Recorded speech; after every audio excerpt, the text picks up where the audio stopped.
Welcome to Thursday, January the 2nd. This is 7 Minutes in the Morning.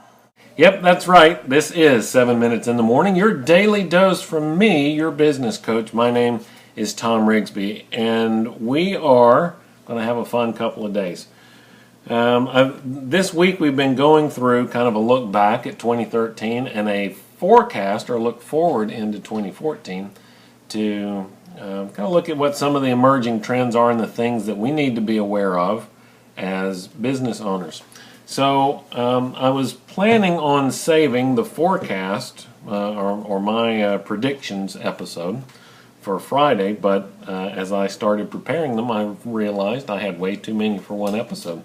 So we get to break it up into two parts. Today we're going to talk about what the business environment, what the playing field is going to look like in 2014, at least by my prediction. So we'll go ahead and get started with that. The first thing is we're going to continue this movement toward hyper specialization.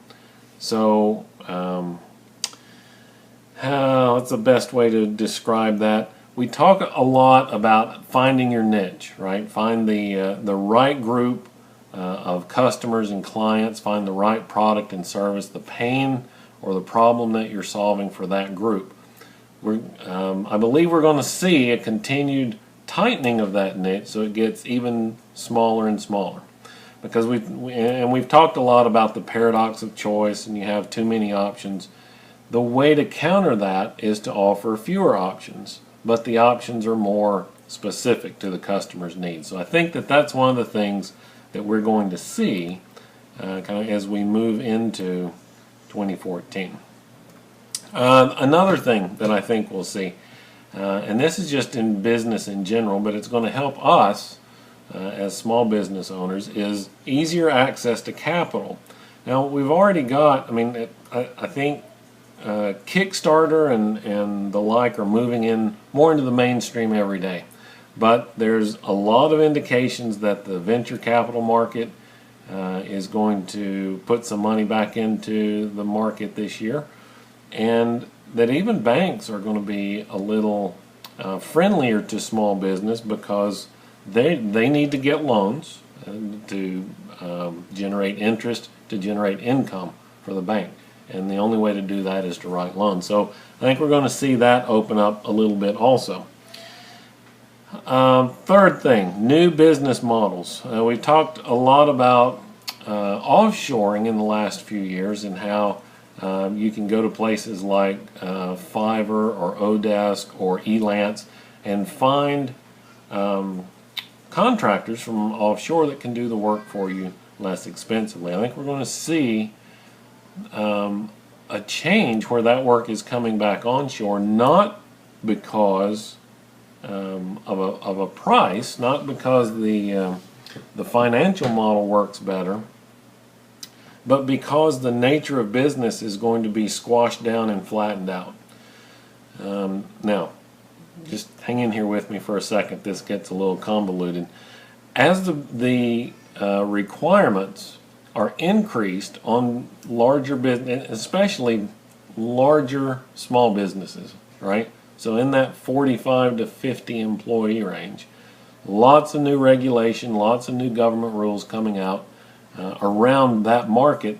That's going to push a lot of that work outside of the company, but not necessarily outside of the country, right? So even though we've found ourselves engaging in this globalization market a lot, or a lot more lately, I think we see those things staying onshore. Now you combine that with the first one, the hyper specialization. This is an instance where these two trends may flow together and have a net positive effect. So an example of how that might work is if you have a sales team now that are all employees, that sales team may work more efficiently and cost you less if they're able to rep different products and they work as independent contractors, right? So you still have the benefit of the sales force. They're not riding the payroll like a regular employee. They get to hyper specialize into their area of expertise, and you both benefit. Okay. All right. And then the last one, the last business-related trend that I see coming is this continued explosive growth of mobile.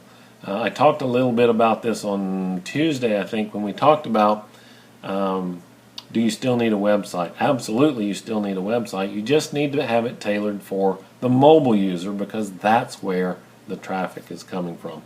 Mobile continues to be huge and grow in exponential ways this year in ways that we don't even fully understand yet.